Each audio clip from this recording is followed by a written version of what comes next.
அனைவருக்கும் வணக்கம். தாராபாரதி பற்றி பார்க்கலாம். பாரதம் அன்றைய நாற்றங்கால். நமது நாடு வளம் பொருந்தியது. இங்கு இயற்கை வளங்கள் மட்டுமின்றி இலக்கிய வளங்களும் மிகுந்துள்ளன. வேற்றுமையில் ஒற்றுமையை கொண்டது நமது நாடு. இமயம் முதல் குமரி வரை வாழும் இந்தியர்கள் அனைவரும் உணவு, உடை, மொழி, நாகரிகம் ஆகியவற்றால் வேறுபட்டு இருந்தாலும் உணர்வால் ஒன்றுபட்டவர்களே. தேசிய ஒருமைப்பாட்டை போற்றும் பாடலை அறிவோம் வாருங்கள். புதுமைகள் செய்த தேசம் இது, பூமியின் கிழக்கு வாசல் இது. தெய்வ வள்ளுவன் செய்த குரல்தான் தேசம் உடுத்திய நூலாடை. மெய்களை போற்றிய இந்திய தாய்க்கு மெய்யுணர்வு என்கிற மேலாடை. காளிதாசனின் தேனிசை பாடல்கள் காவிரி கரையில் எதிரொலிக்க, கம்பனின் அமுத கவிதைகளுக்கு கங்கை அலைகள் இசை அமைக்க, கன்னிக்குமரியின் கூந்தலுக்காக காஷ்மீர் தோட்டம் பூத்தொடுக்கும், மேற்கு மலைகள் நதிகளை அனுப்பி கிழக்கு கரையின் நலம் கேட்கும், புல்வெளியெல்லாம் பூக்காடாகி புன்னகை செய்த பொற்காலம், கல்லை கூட காவியமாக்கி கட்டி நிறுத்திய கலைக்கூடம், அன்னை நாட்டின் அமுத சுரபியில் அந்நிய நாடுகள் பசி தீர அண்ணல் காந்தியின் சின்ன கைத்தடி அறத்தின் ஊன்றுகோலாக புதுமைகள் செய்த தேசம் இது, பூமியின் கிழக்கு வாசல் இது. தாராபாரதி. சொல்லும் பொருளும் மெய், உண்மை, தேசம், நாடு. பாடலின் பொருள்: பூமியின் கிழக்கு வாசலாக திகழும் நமது இந்திய நாடு பல புதுமைகளை செய்த நாடு. திருக்குறள் நமது நாடு அணிந்திருக்கும் ஆடையாக விளங்குகின்றது. உண்மைகளை போற்றும் இந்திய தாய்க்கு மெய்யுணர்வே மேலாடையாக விளங்குகின்றது. காளிதாசர் இயற்றிய இனிமையான பாடல்கள் காவிரி கரை வரை எதிரொலிக்கின்றன. கம்பரின் அமுதம் போன்ற கவிதை வரிகளுக்கு கங்கை ஆற்றின் அலைகள் இசையமைக்கின்றன. குமரி முனை ஆகிய கன்னியின் கூந்தலுக்காக காஷ்மீரத்து மலர்கள் மாலையாக தொடுக்கப்படுகின்றன. மேற்கே தோன்றும் நதிகள் கிழக்கு எல்லை வரை பாய்ந்து நன்மைகளை விளைவிக்கின்றன.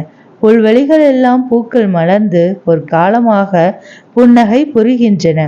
கல்லில் செதுக்கிய சிற்பங்கள் யாவும் காவிய கலை கூடமாக காட்சி தருகின்றன.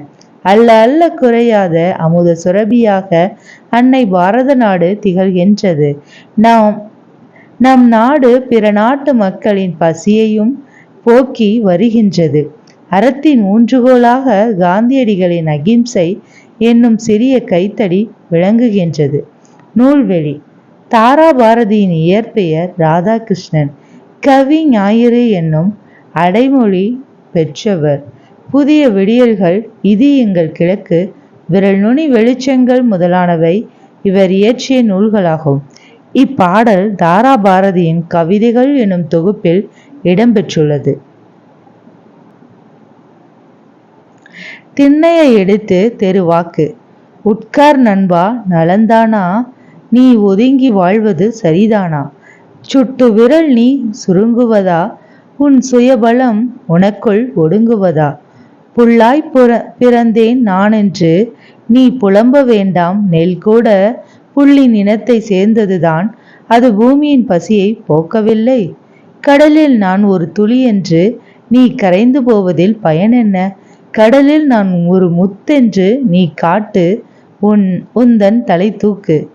வந்தது யாருக்கும் தெரியாது, நீ வாழ்ந்ததை உலகம் அறியாது. சந்ததி கூட மறந்துவிடும், உன் சரித்திரம் யாருக்கு நினைவு வரும்? திண்ணைதானா உன் தேசம்? உன் தெருவொன்றையே உன் உலகம். திண்ணையை இடித்து தெருவாக்கு, உன் தெருவை மேலும் விரிவாக்கு. எத்தனை உயரம் இமயமலை, அதில் இன்னொரு சிகரம் உனது தலை. எத்தனை ஞானியர் பிறந்த தரை, நீ இவர்களை விஞ்சிட என்ன தடை? பூமி பந்து என்ன விலை, உன் புகழை தந்து வாங்கும் விலை. நாம் இப்பொழுதே புறப்படுவோம், வா, நல்லதை எண்ணி செயல்படுவோம். தாராபாரதி. ஆசிரியர் குறிப்பு: கவிஞர் தாராபாரதி எழுச்சி மிக்க கவிதைகள் எழுதுவதில் வல்லவர். ஆசிரியராக பணியாற்றிய இவர் தமிழக அரசின் நல்லாசிரியர் விருது பெற்றவர்.